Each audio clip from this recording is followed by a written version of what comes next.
Good evening. We are here again to continue our journey into the 8 movements. What we have left to look at is the last of the 8 movement, that is for a long exhalation. You see, the 8 movements are almost like a very articulated breath. We start with a long inhalation, then we go through all the different holdings also, and then we end up with a long exhalation. In the middle, we have fast inhalation, fast exhalation, and fast inhalation. So you see, the structure is extremely harmonic. It covers all the different aspects already in the 8 movements. Basically, if we understand how to work with the 8 movements, we already have all the precise base for applying also then the yantras. So for this reason, I personally, for example, have been teaching the 8 movement most of than anything else. Because even people who have not such a strong capacity of doing yoga or doing position that might be more complicated, even though some of the position of the 8 movement for some people are still not so easy, but at least we can then apply on the chair. And honestly, on the chair, for example, is really possible to almost really anybody to apply the 8 movement. But without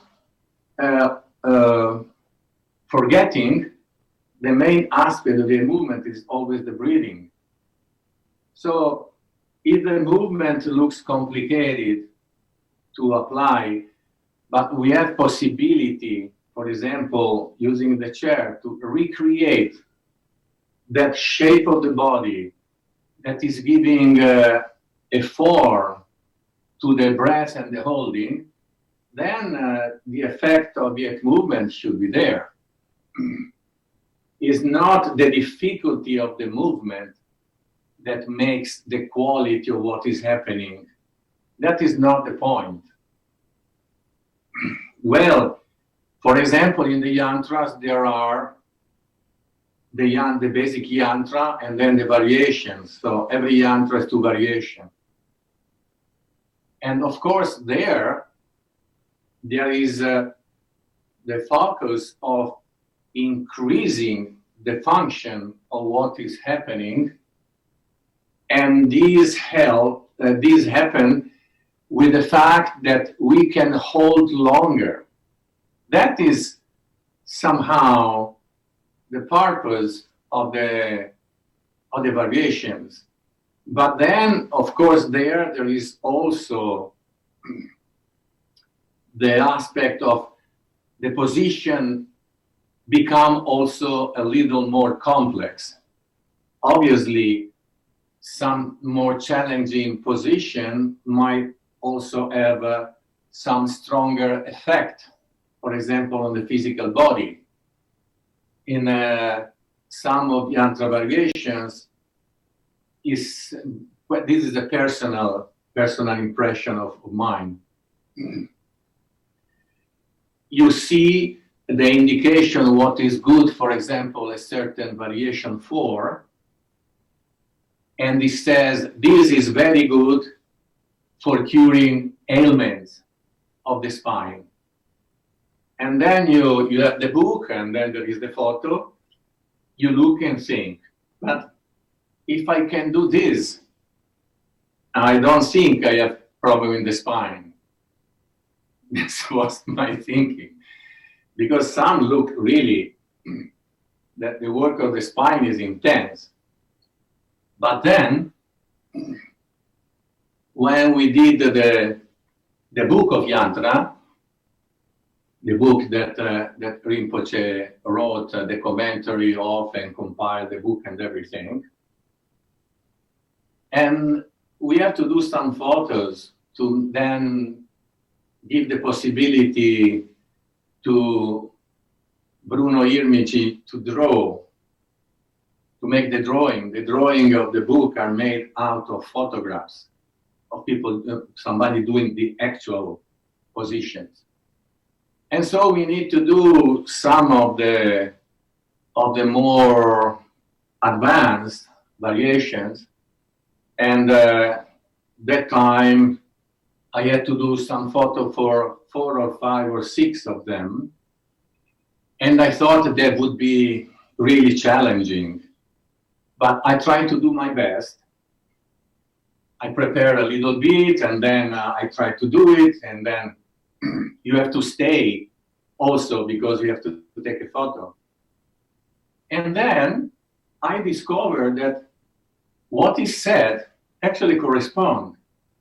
I'm not saying that people should do this. I'm absolutely not saying that. But in that case, in that particular occasion, I had to push a bit myself in order to be able to stay in those variations. And actually, after, I felt better. So I'm saying that also sometimes in the training of the body and trying to take the body to certain kind of level of training, always respecting our limitation and everything, but not always simply playing it to before we are trying to do something more. Well, sometimes if you really are not distracted, if you try to be in what you're doing and to be kind of more present in your body, not distracted, because distraction is what creates a problem. If you're doing sometimes even a simple thing with distraction, you can even create a problem with yourself. Well, you can cut a finger while cutting a tomato if you are distracted. Not need exactly necessary to try to do some yoga position a little more advanced. But if you do, and then you're not pushing, you are trying to move with training a little bit, overcoming some of our limitation. Well, that is called training. So also this sometimes we have to consider. If you want to grow in our practice, we have to try somehow to go beyond some of the limitation we have at the level of the body, at the level of the breath and the energy, and at the level of the mind. In order to do that, again, I keep repeating, the only tool we have is not being distracted. For example, I have to confess that a couple of times I doing something, I create a problem for myself because I wanted to push and I was distracted. I really was distracted. For example, I wanted to feel I was doing something more difficult, and things, and a little bit of show off. And then in that instance, while my mind was kind of enjoying the idea, in that moment of distraction, I push myself, and well, I create a little problem for myself. So we have always to balance this tendency we might have, and the most safe thing is just to be present in what we do, not distracted and not force, but at the same time try to training to advance and evolve in our practice. Said that, now we go back to look at the 8th movement, and particularly to the eighth, the long exhalation. So we say, when we say long exhalation, we always intend that should ideally start from the top. And now here is where people who have some experience of other form of yoga rather than yantra, they might have a kind of habit of doing something different. Already breathing from below or starting from the abdominal phase and moving up, even though is the most common way of teaching also in yoga systems, the one I know a little bit. But then let's say that maybe I'm just inventing something, 80% are applying this kind of principle. But there are some schools that no, they actually apply a slightly different point of view in the way that inhalation should be dealt with. And also, very often, the advice in some system is to start also the exhalation from below, pulling back the abdomen while starting the exhalation. And in this case, yantra, for example, the indication is different. It's very clear in the text of Vairocana that we start to breathe from below up and we start to exhale from top to bottom. And also in some system of yoga, and many people are aware of, there is a larger use of what in Yantra Yoga is called the indirect breathing. It means that it's controlled in the glottis. For example, when we speak about in system of yoga Ujjayi pranayama, as this kind of characteristic in Yantra Yoga can be considered similar of what we call the indirect or the sonorous breathing. How can we distinguish these two aspects of the breathing?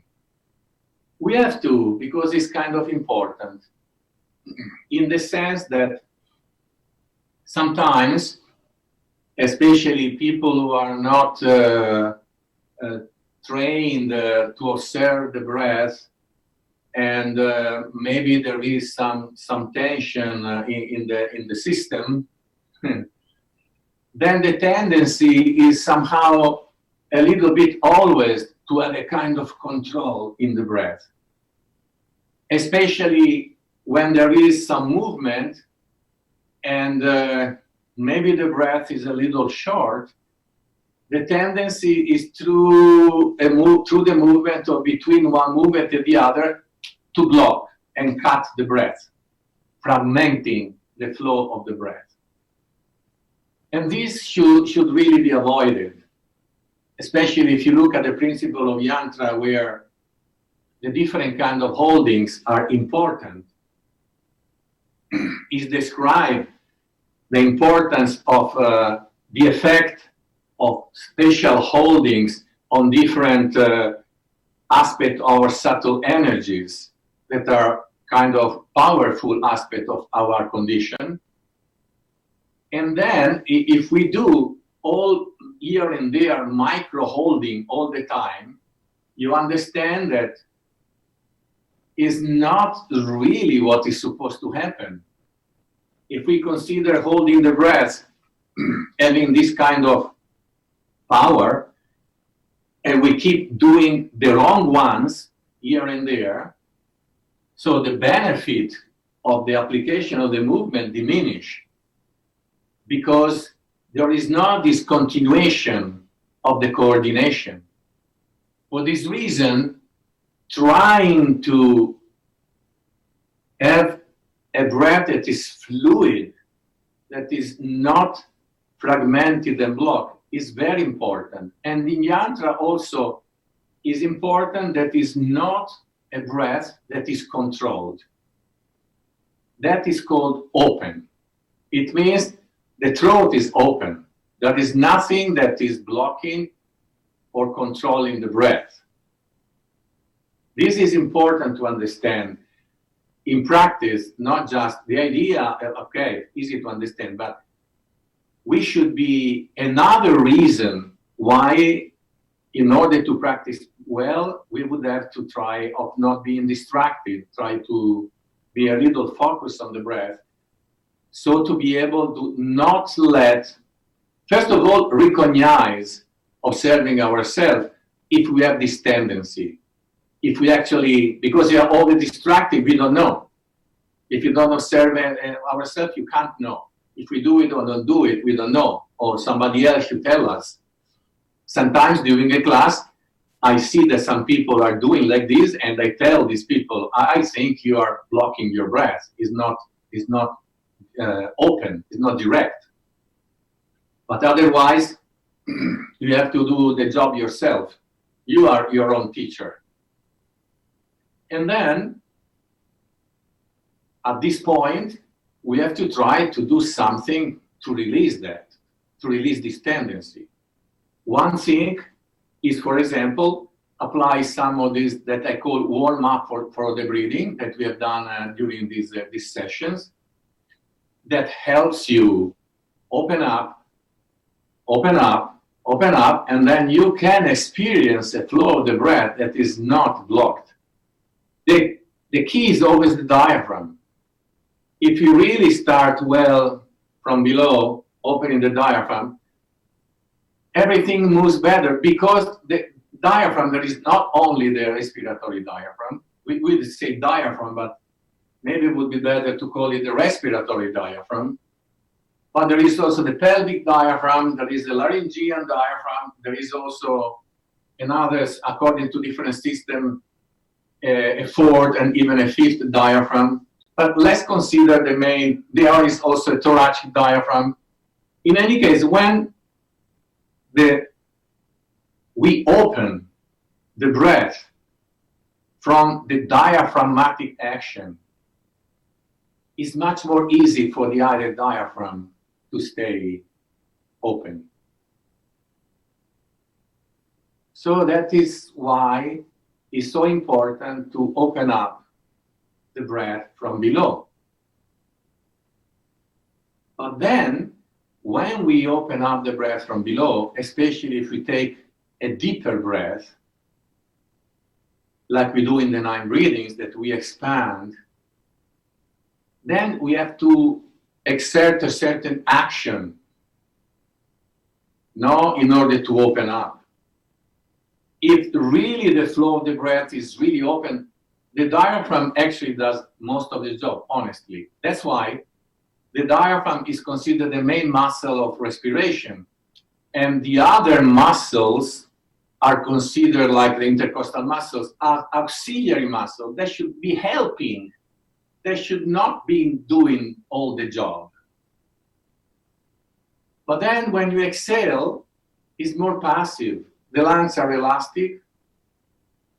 You stop expanding and they pull back. Only when we want to, like the 9 breathings, you want to deepen really the exhalation, then we have to contract the expiratory muscles, the diaphragm, and then we can have a complete exhalation. The abdominal muscles pull back. This structure, going up and coming down, in Yantra Yoga is really important. It's actually also in the application of the 8 movements, we can see how it's kind of leading also the movement of the body together. But now we try to have a little bit of example what it is, the indirect breathing. It's always good to repeat this, to repeat something to try to understand in practice, because we learn with experience.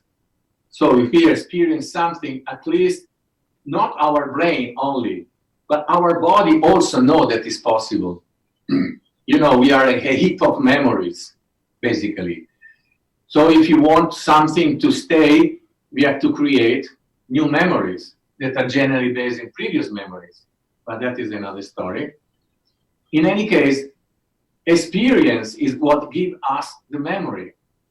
So if I say I speak for sometimes trying to give explanation what it is, what should be done, this is useful because if one can follow the instruction, especially in the movement, what is supposed to happen will happen.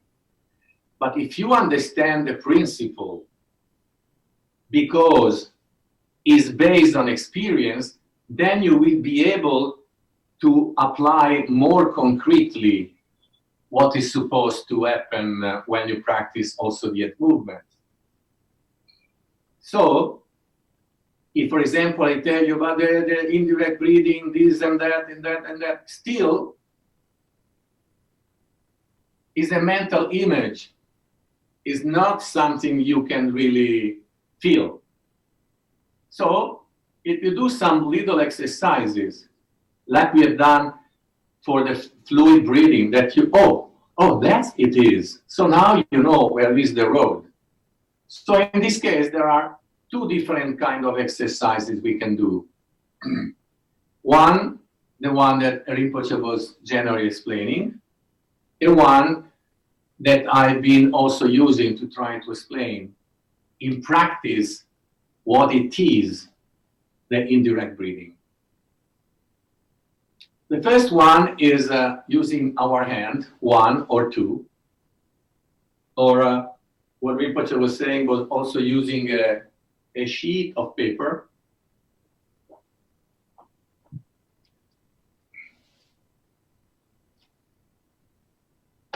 I prepare one, but now it's not here.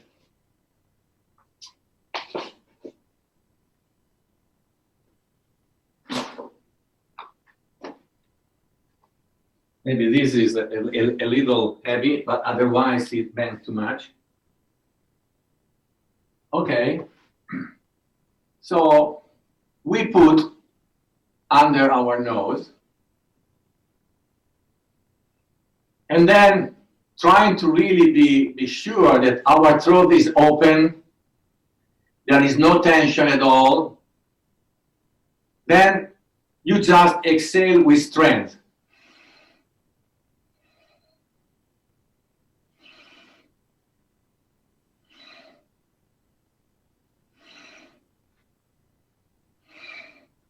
You see, this moves not very much because it's strong.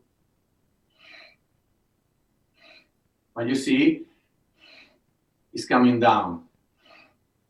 But if I control the glottis, I close, and then I feel a kind of pressed tension at the back of the throat, a kind of noise like, not so strong, but of this kind, back of the throat, nothing is moving. This is direct. This is indirect.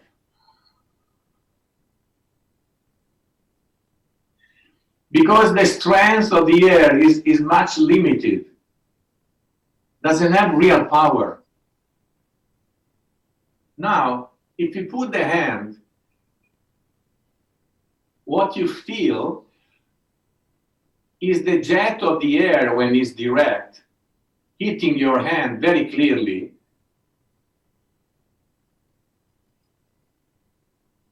And when you control, instead, what you feel is a kind of soft thing, a little warmish coming to your hand.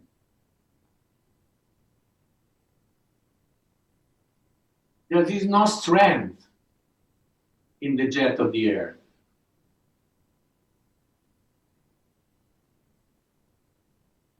Okay, that is one way of observing and understanding what is the difference between direct and indirect flow of the air. Can be exhaling, can be inhaling, both ways. There is direct and indirect. And in Yantra, the vast majority of the time, the 8 movement, the Yantras, is the direct breathing. And we should be really mindful that should be direct. and long. That is called the fluid breathing. That's what we have to aim for. So the other exercise that I tell you that I generally also use is using the tongue. One qualification of Aerochana is that the tongue should be kept a little bit in the middle of the mouth, and the tip that gently placed at the hard palate in front, at the root of the teeth.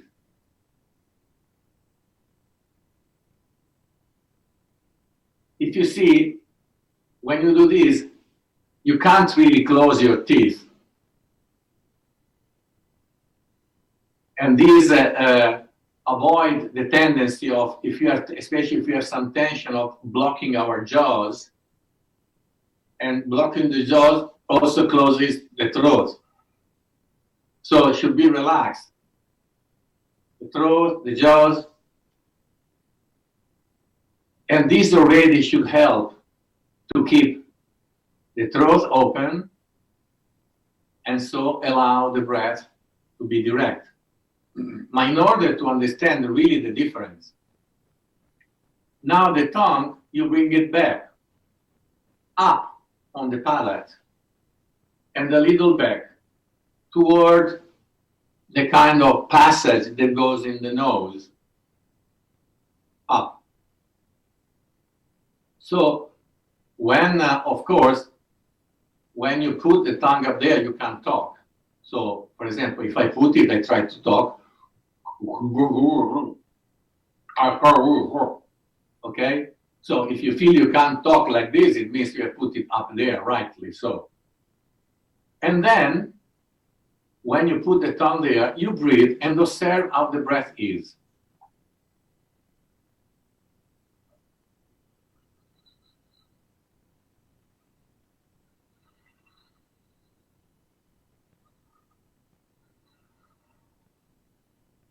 You see, there is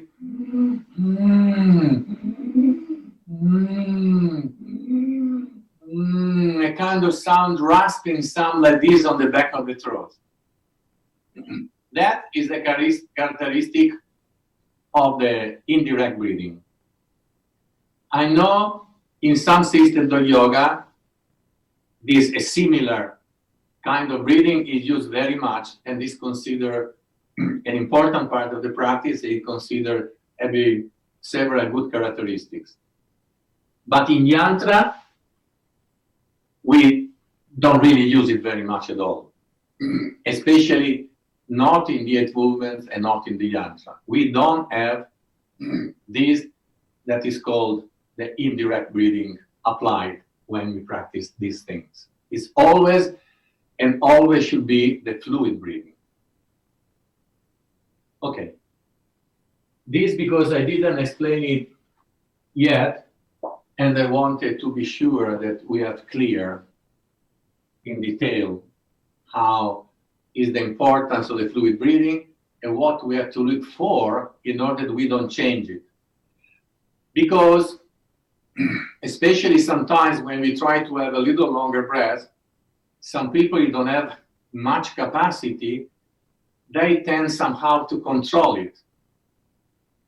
Because it looks like if you control, you can go longer. Or simply because we have some tension and because we have this habit. If we have this habit, then really it is better we try to change. Because we have to have a breath that is more fluid. This is important. This really, in a normal process of respiration, that is the kind of breathing you want to have. Is important for our well-being. So, now we look at the last of the 8 movement. So we look also do some exercises to look of the breath from the top.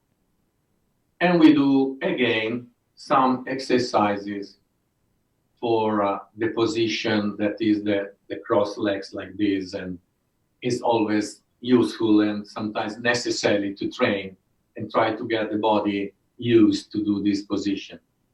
Okay, so we start with a little bit of warm-ups.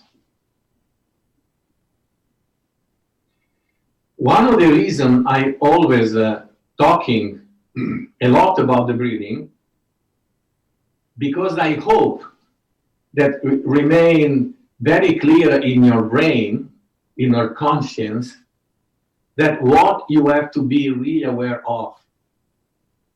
Because my experience in teaching Yantra is that even if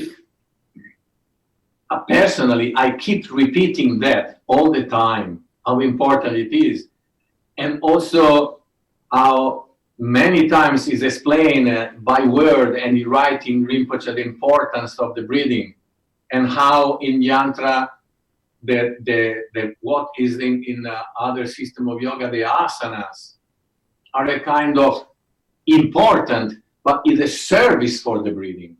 The breathing and the holding is really the essential part of the practice.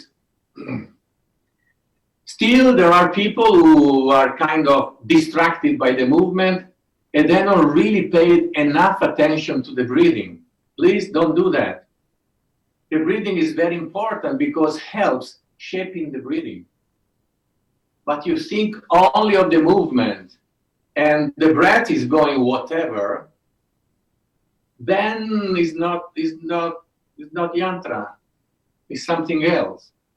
But that also wouldn't be a problem if the fact was not that in this way you can't have the real benefit from the practice of Yantra.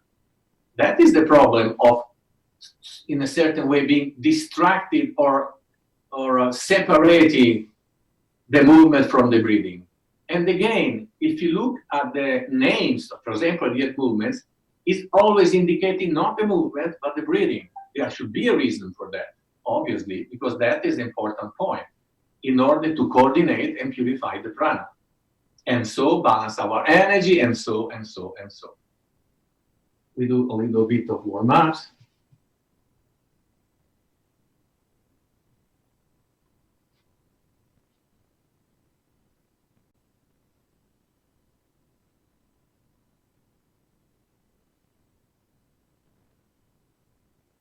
The knees.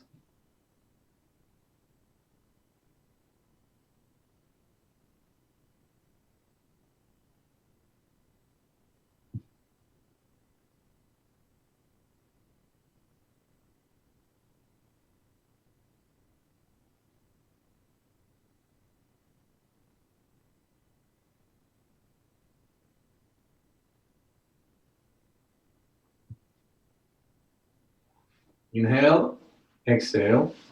Don't go immediately like this. First come and then go to the side.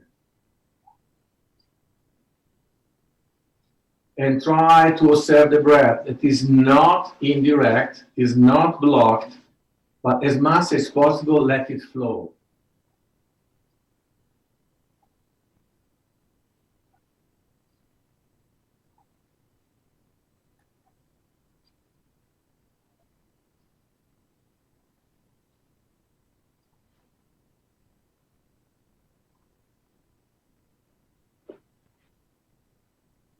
Close spine. I don't repeat this one on the chair because we already did it, but also it's not difficult to understand how it can be done on the chair, shaking the feet or the knee.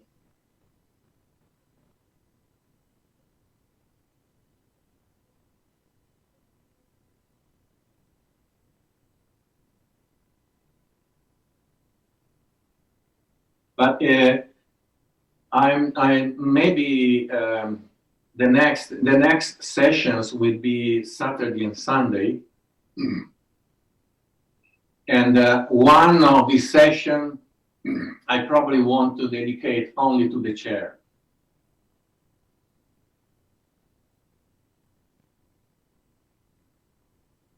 At least one.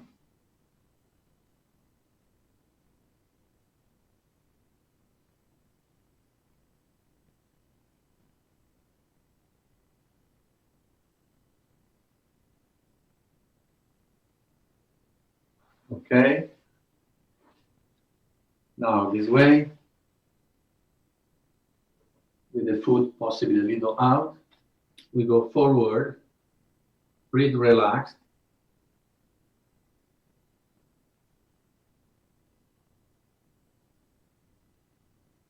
It's not that we have to be mindful of the position of the tongue only when we do the 9 breathings.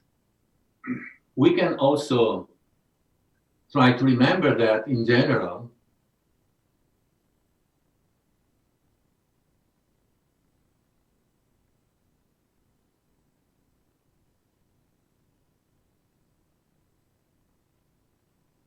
For example, if you discover you have the tendency of tensing the jaws or something like this, or blocking the throat, you remember, let me try to keep the tongue there toward the root of the teeth, toward the hard palate in front.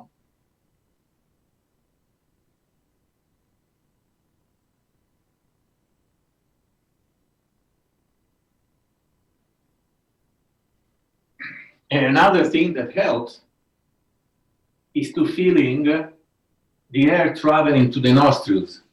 Since we have to inhale only to breathe only through the nostrils,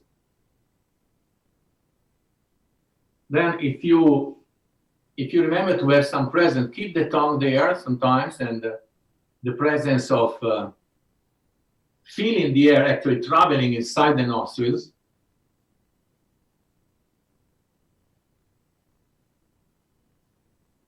These two things combined, it really helps.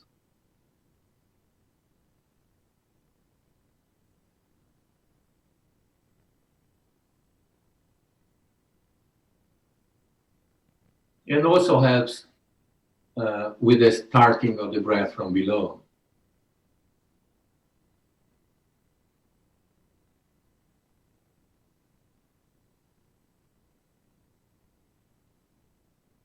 And to slower a little down the flow of the breath.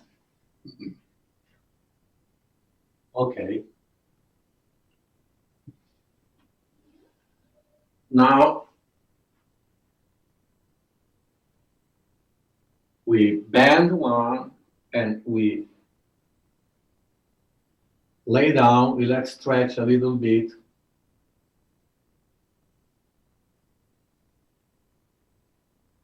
I always also do this because when we relax the quadriceps, then the forward bending is more easy and less burden on the spine.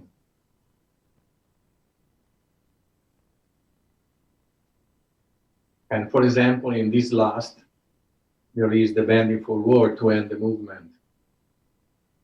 Ideally, when you finish and there is this forward bending in the movements, you are supposed to join your fingers and your toes and put the forehead on the knees. But the point is, while doing this, you have to exhale. So the purpose of the exhalation, as far as the aspect of the breathing is considered, is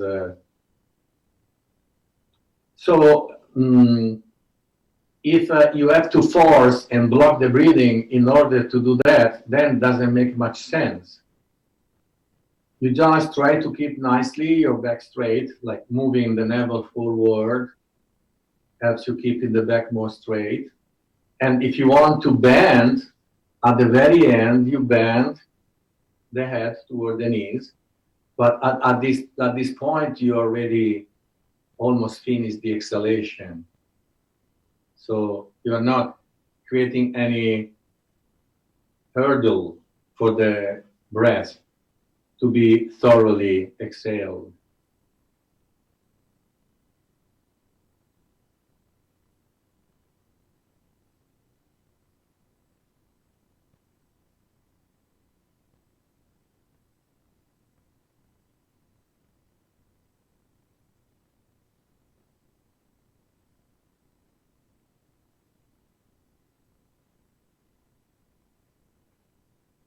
Now we switch.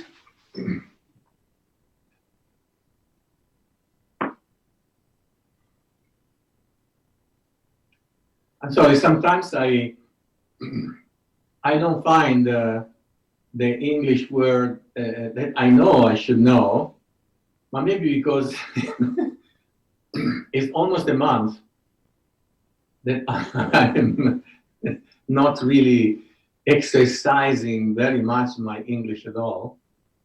So maybe a little bit is less qualified than was before. I'm starting to notice that a little.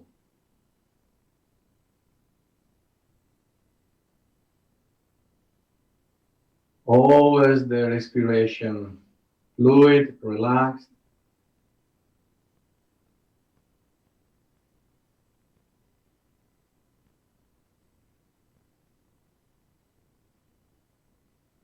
And even if you are here doing apparently nothing, just letting the thigh stretch,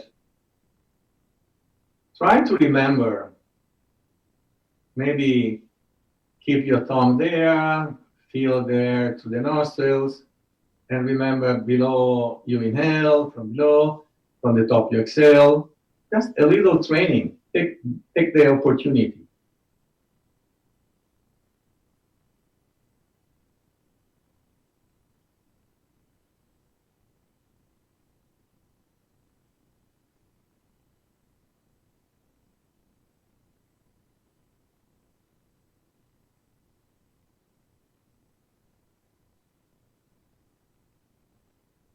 Okay.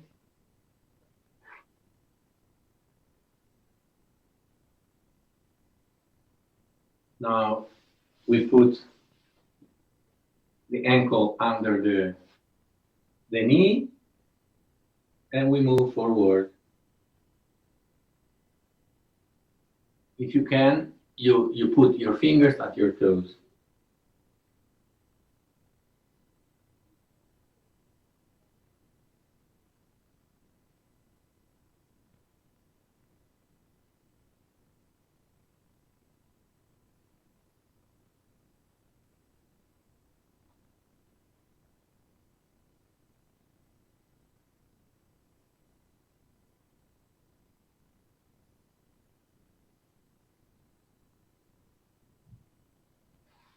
We don't stay too long. The other side.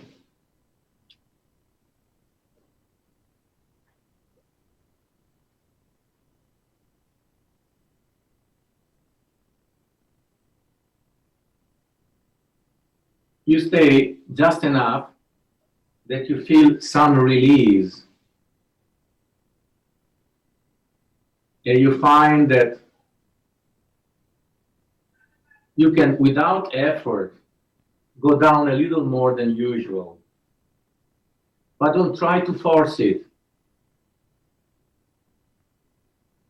When you get to this point where you may just pull back slightly and just relax.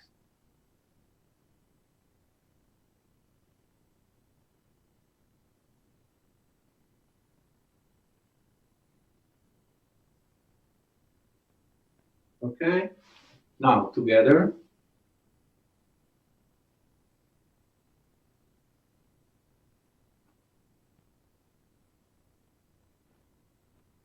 Don't try to force. Just when we arrive, relaxed.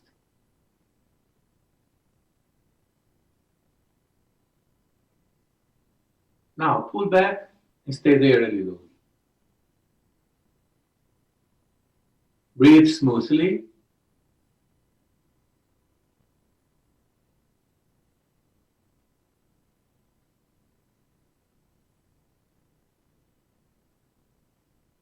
Okay, now we cross.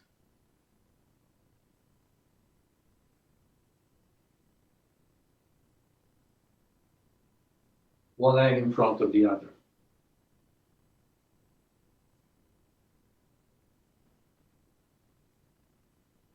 Sometimes we can also have in this position.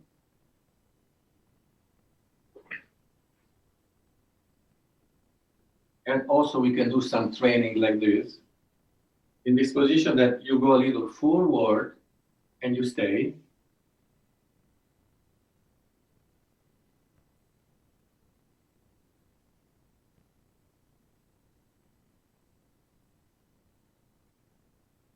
Of course, if you can go forward, if you go further, you do it. Otherwise, you just stay like this, a little bit forward bending.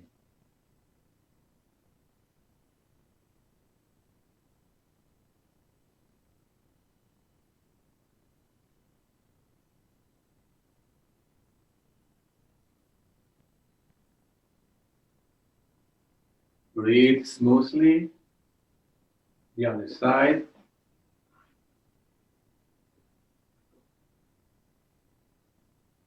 Move forward.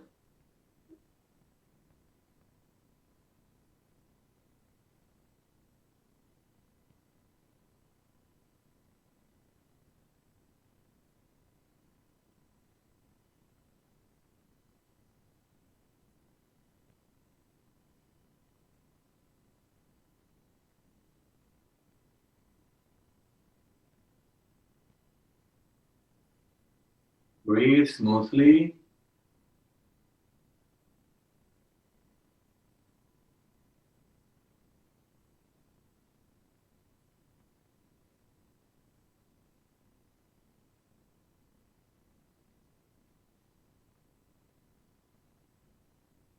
Okay. Now, both.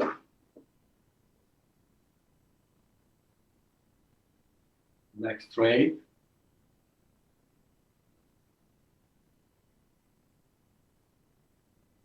Move forward.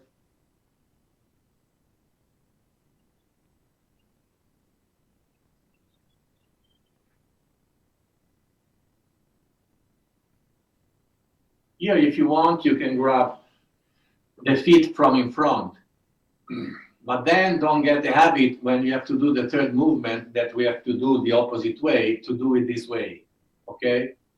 Because it is a little thing, looks, but we have seen some exercises I did that you change a little bit the position, something changes. So if you do like this, even so slightly, but your shoulders tend a little too close. Why? If you do like this, the shoulders are really nicely open. It's already influencing the expansion, the possible expansion of the breath. Here we don't really need to worry about that. Here is more trying to stretch the spine, but in the third or the eighth movements, it's important you remember to do it this way, because this way you have the shoulders open.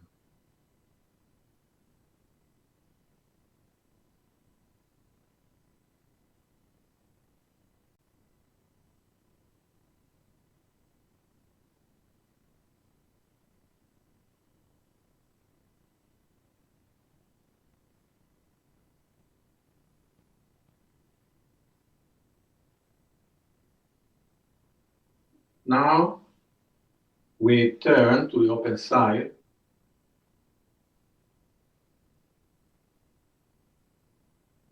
And we are doing it for the body mostly, so we try really to open nicely. Don't turn the head necessarily, but yes, the spine.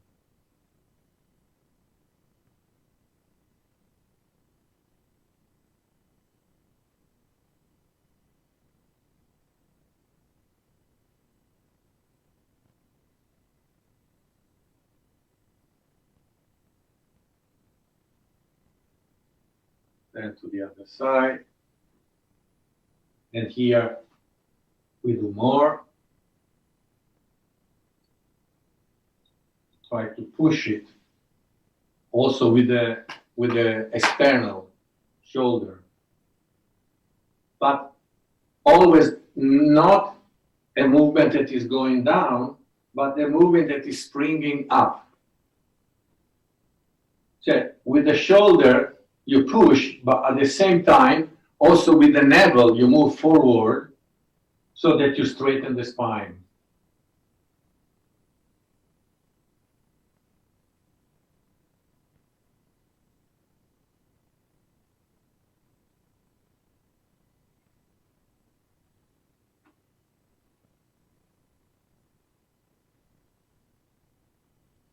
Okay, now the other side.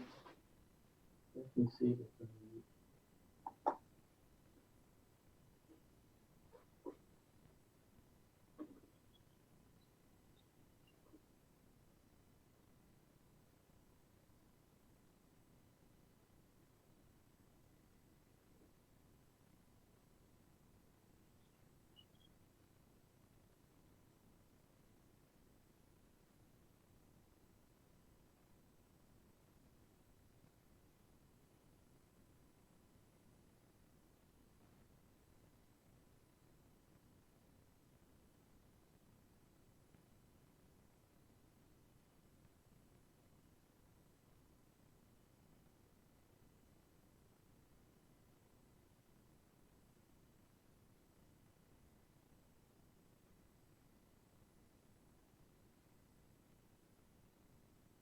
Then to the other side.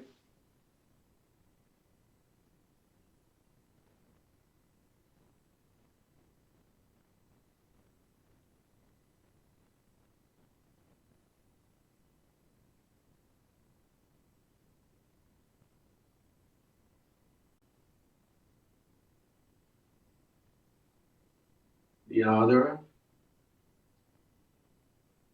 Pushing more.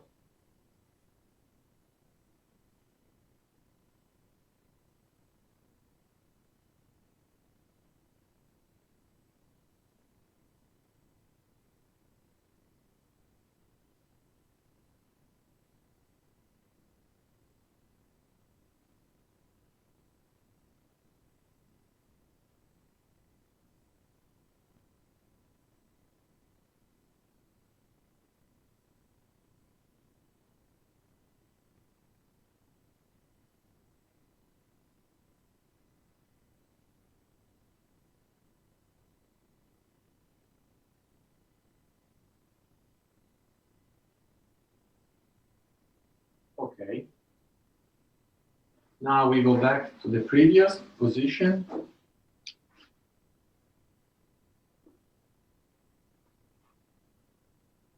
And now we try to control with our elbow the knee for the people who can. And then we try to come down with the back straight toward the floor. First, keeping the back straight, we try to go down.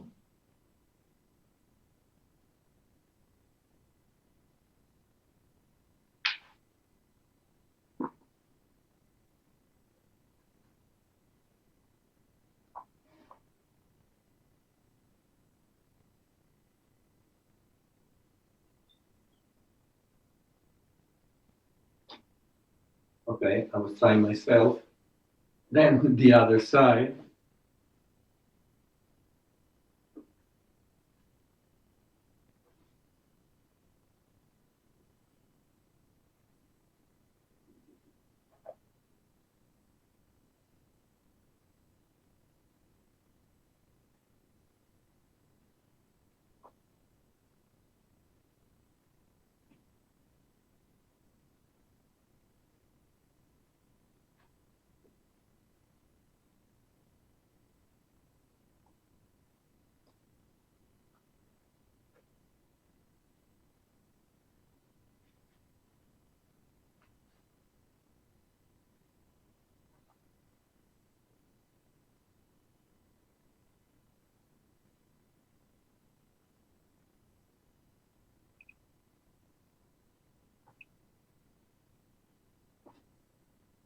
Okay.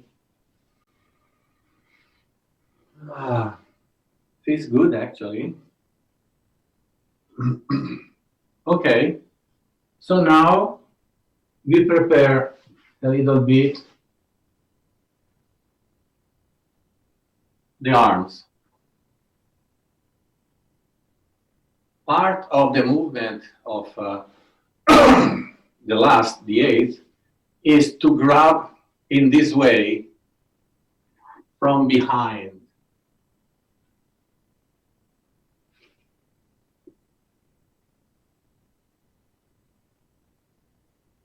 From behind, we have to grab above the elbow with the hand.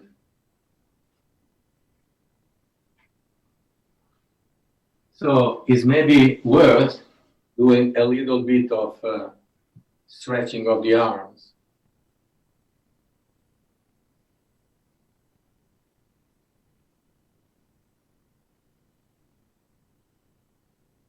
Always be present, aware of the flow of the breath. Don't let it block, close.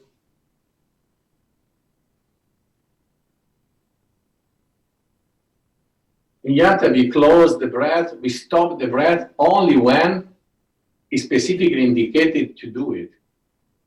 During the flow of the breath, we don't do that.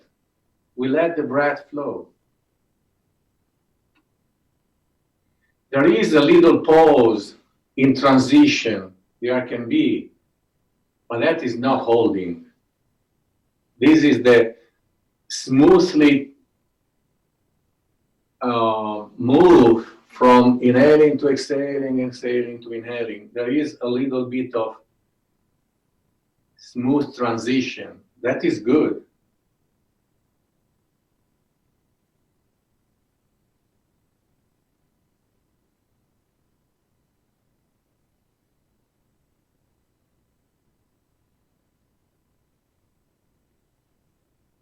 Now stretch.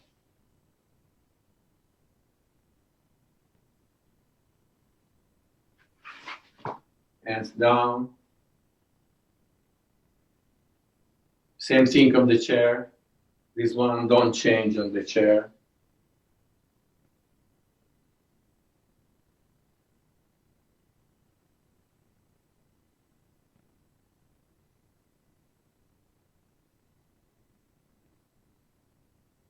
Then we try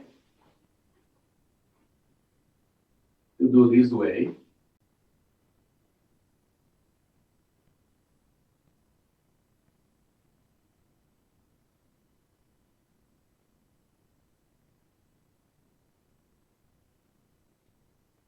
Then this way.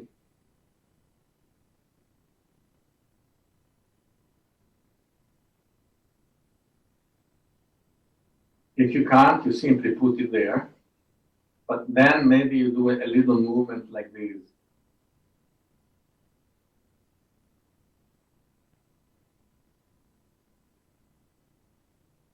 And if you can, you put it together.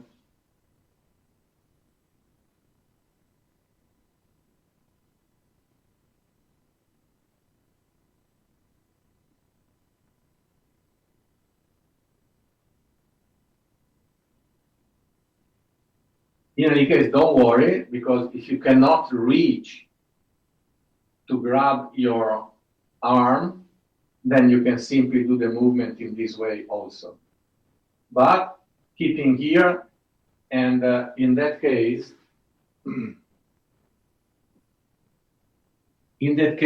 not simply keeping the hand in the middle of your back, the base of the back, indifferent, but then also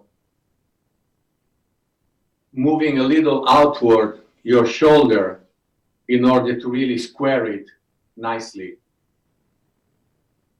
Okay, I think that as far as this preparing for this movement is fine, because the starting movement should be looked at, but this one, when I explain the phases, we do. Now, even after all this time, We do the 9 breathings.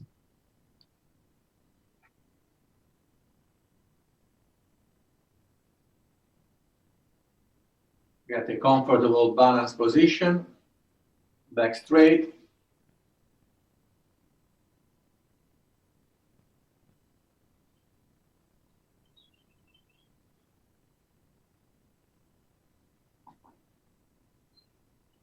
Inhale fluidly without blocking. Grain of barley. Inhale and then exhale.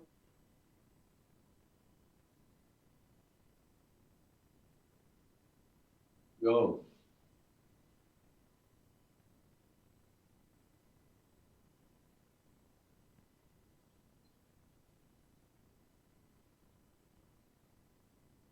Empty. In.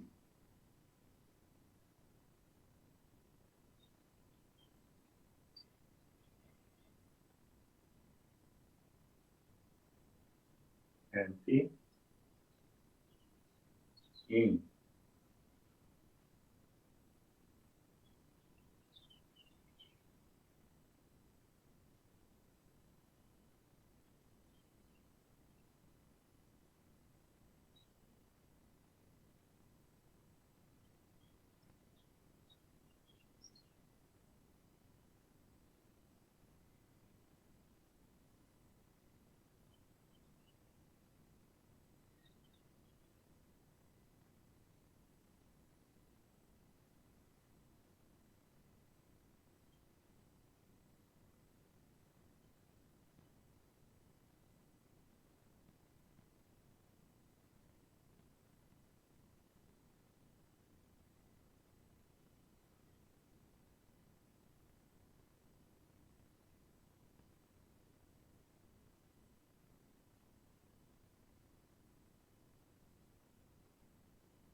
Okay. Now we are ready. So I'll show you first how it is.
Okay.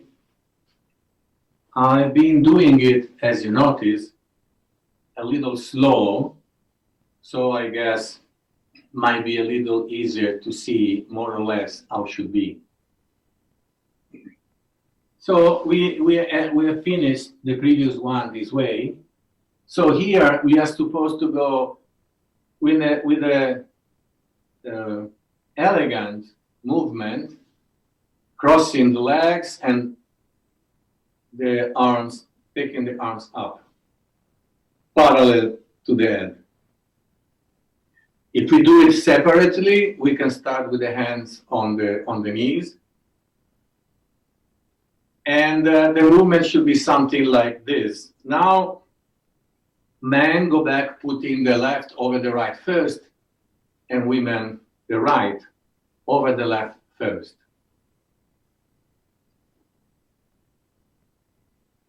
Something like this, where the crossing of the legs and the raising of the arms go together.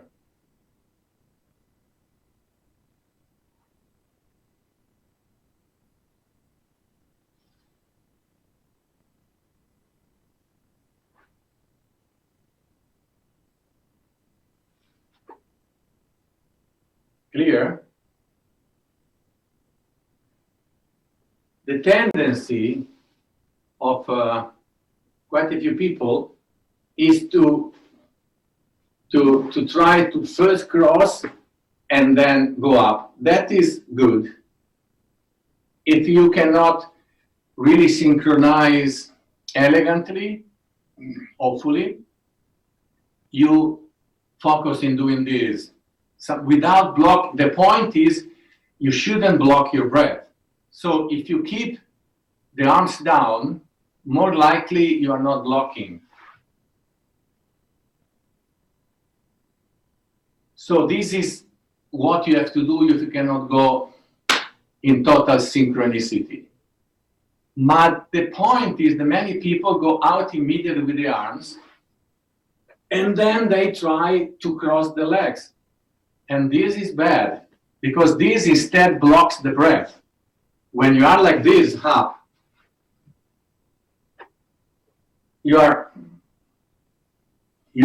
that is not the fluid breathing at all. So if you can't do the coordinated things all together, first focus, concentrate on crossing the legs, and lastly, lift your arms. Don't go immediately up with your arms and then trying to do this. This is really wrong, plainly wrong. At the end of the day, I don't know, expression, if it's really complicated, don't worry.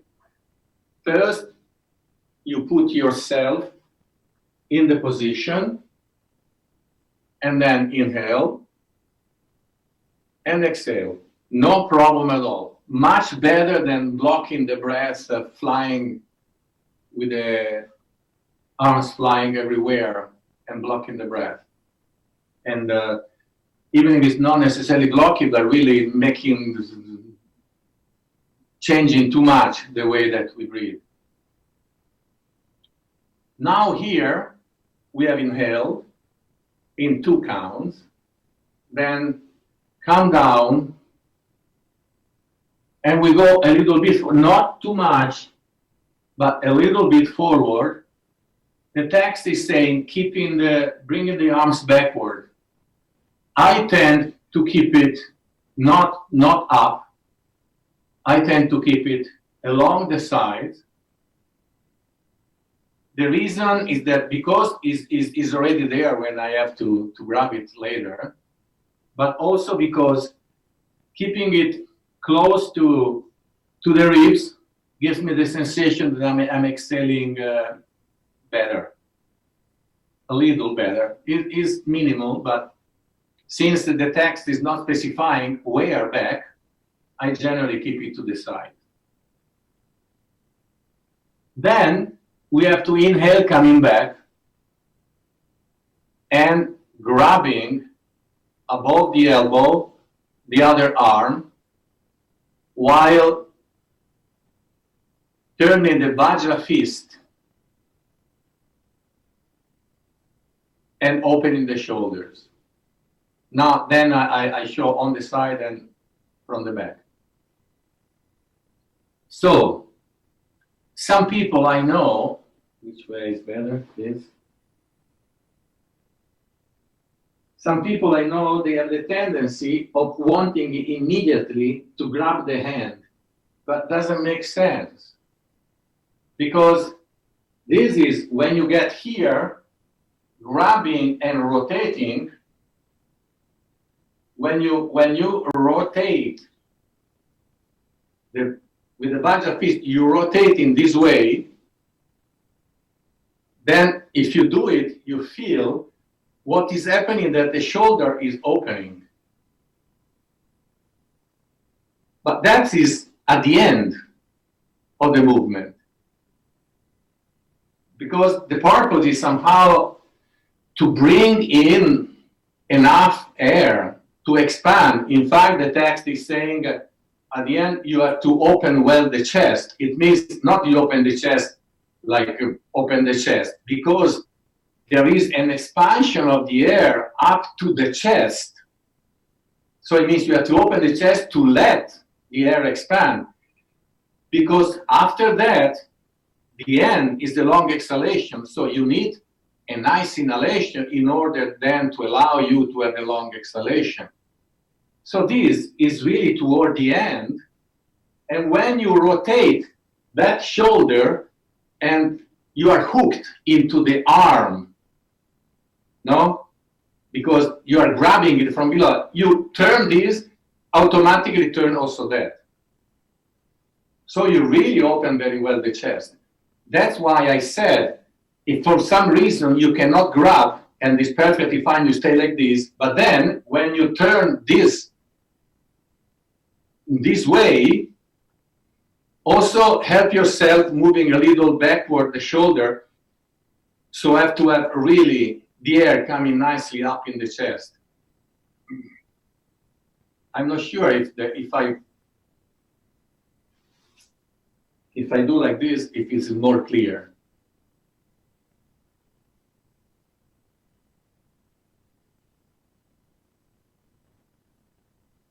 Maybe it's more clear. Okay, so we exhale and we inhale, go back and turn, opening up, you see, really squaring up the shoulders. Now, this movement here, you grab and then rotate. You don't do this. There is many people that do this. Or they turn when they do this movement. Neither of these two things exist. I mean, exist, but they are not really correct. So, you turn in this way, but keeping the arm straight. You don't bend it, you don't move it back, you just lift and rotate the shoulder. The arm is controlled, is a little rigid, is not soft. Okay? Inhale. And then, still with the arm controlled, you bring it with some strength under the navel. You see, if you take a moment to try just this, and you do this movement with this presence, this vigor, what you feel, this is Jilwa, is the directed hold. So basically, we are already preparing through Jilwa to direct down, so then when you exhale, you are really, really, really exhaling thoroughly. And if you feel how it's happening, what is making happen,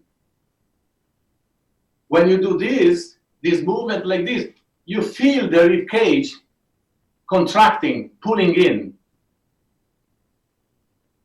That's how it is. That's what it is, Jilva. But here is preparing for a thorough exhalation.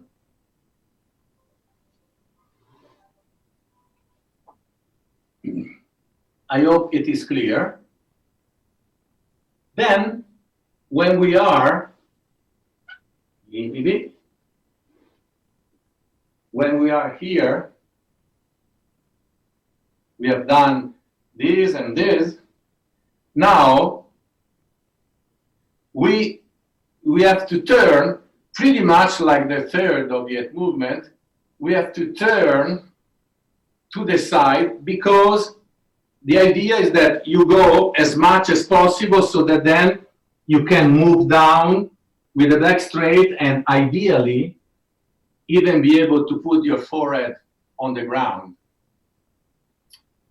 If you cannot do that, it's not important, as long as you do the movement correctly with the right mechanics, so it happens a thorough exhalation. Now,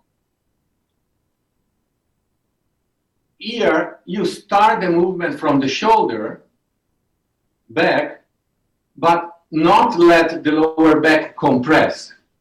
So basically, you go with the shoulder to the side, but almost a little bit upward, so that you're sure you feel the control of the navel and the spine is nicely straight. And you do this already exhaling. You start the movement and exhale.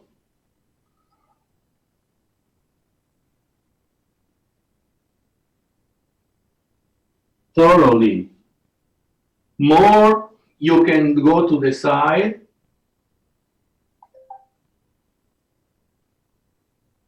Fuller is going to be the exhalation.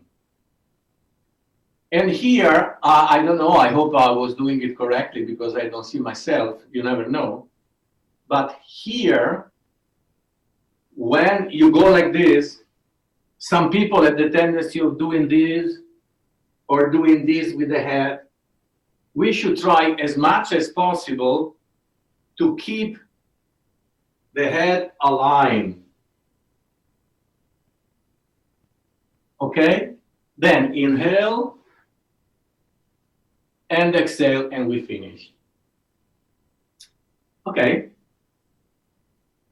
The last thing, yes, if we cannot, let me use the other hand, otherwise I do always on side.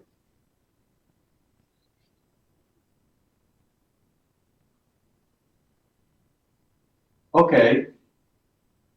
If you cannot grab it, then you keep it like this. But as I said, you open up nicely. Then you have to keep yourself, you have to be controlled. Try to pull in under the navel, then turn and go. Okay, but here you really have to do this movement with some strength, otherwise you don't have the effect that it's supposed to have. Okay? All right. So now we do it. This is done one side and the other side. As I already said, men start with the left, women start with the right. Everything is 2 counts, except the last long exhalation is 4 counts. So I go very quickly. Inhale, 2 counts. Exhale, 2. Inhale, 2. Hold, directed 2. Exhale, 2, 3, 4. Inhale, 2. Exhale, 2. Also here, when you let go,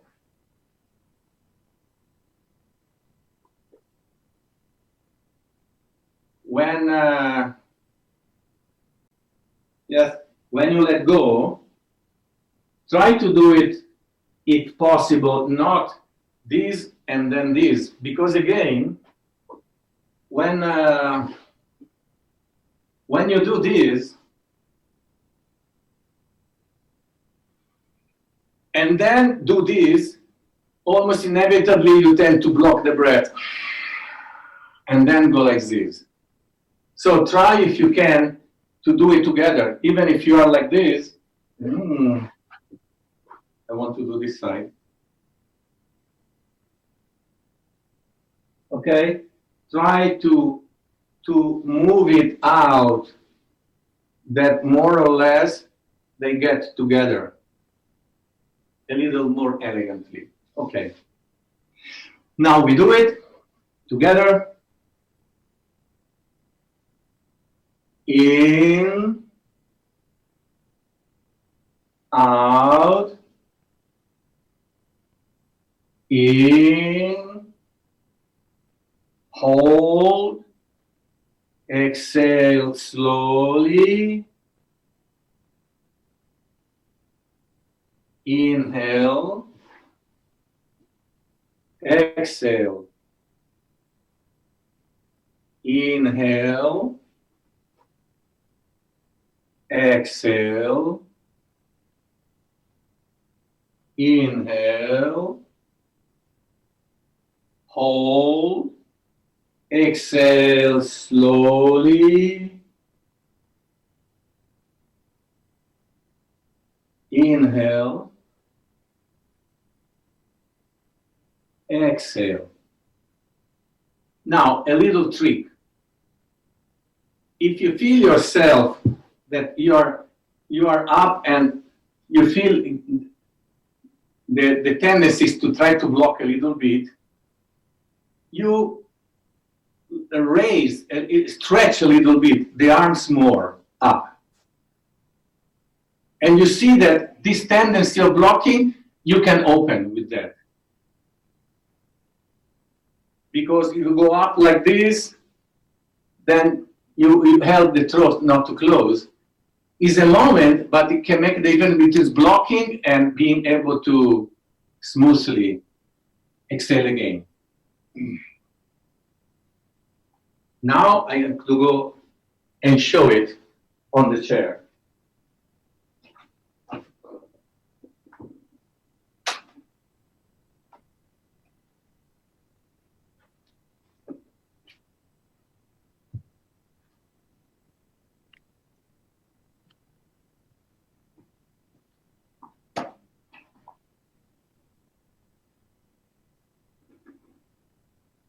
Blocks, pillows, small chair, or lifting.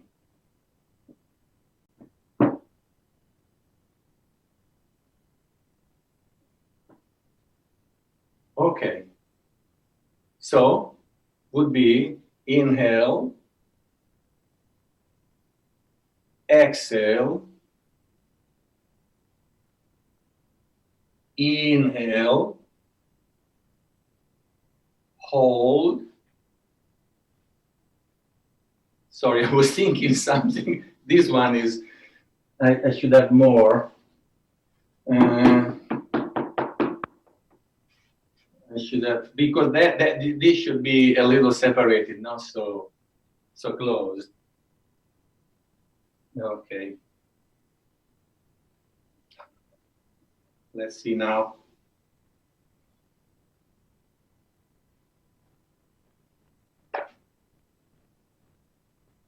Exhale. Inhale. Hold. Exhale.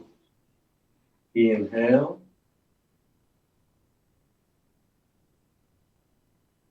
Exhale. Inhale. Exhale. Sometimes you can do like this to bring it closer. Inhale. Hold.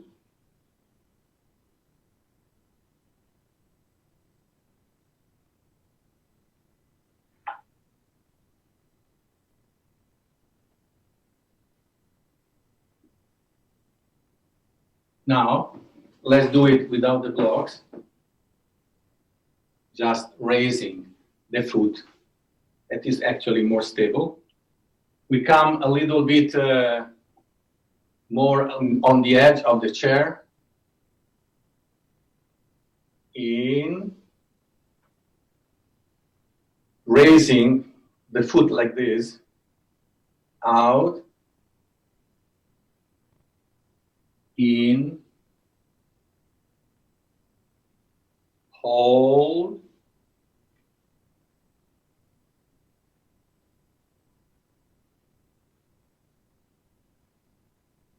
in,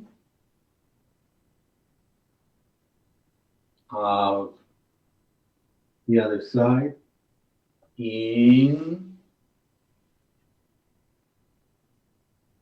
hold, in, hold,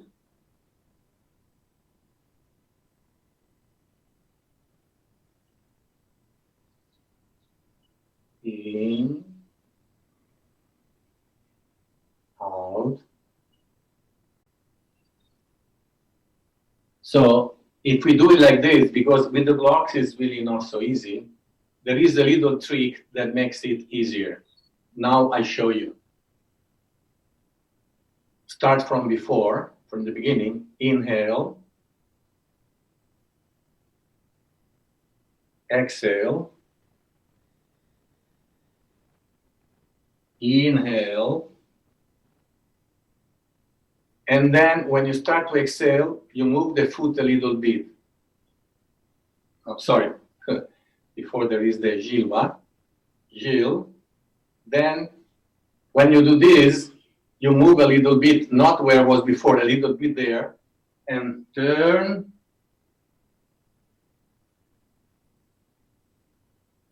And you can also let it go down now. It's not important. You are exhaling. Inhale. Exhale. I show you again to the other side. Inhale. Exhale. Inhale. Hold.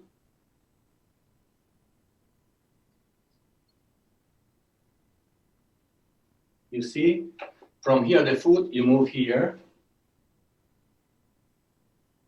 And you can go down more. Inhale. And exhaling more easily.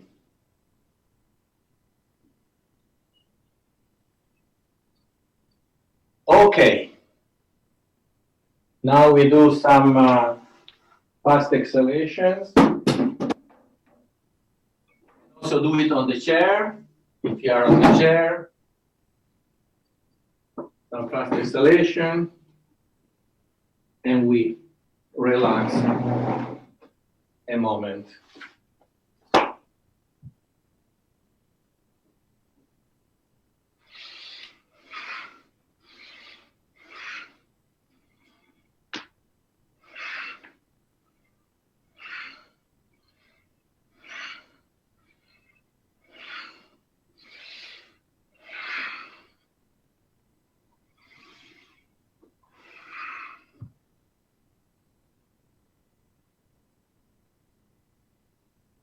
Abandon everything. Don't correct anything.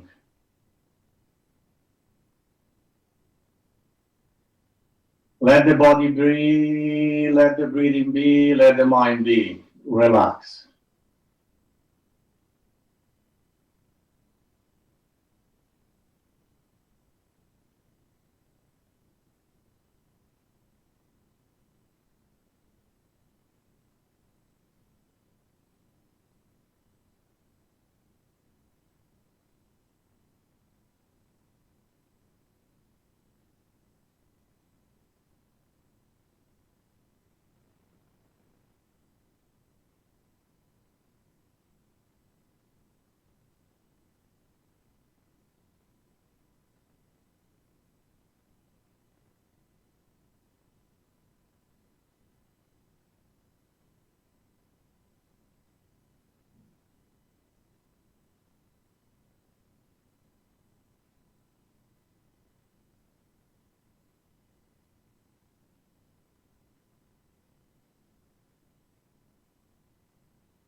Okay.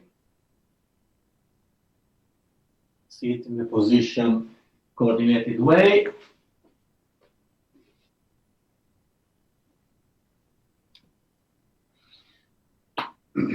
And we finish. Bye-bye.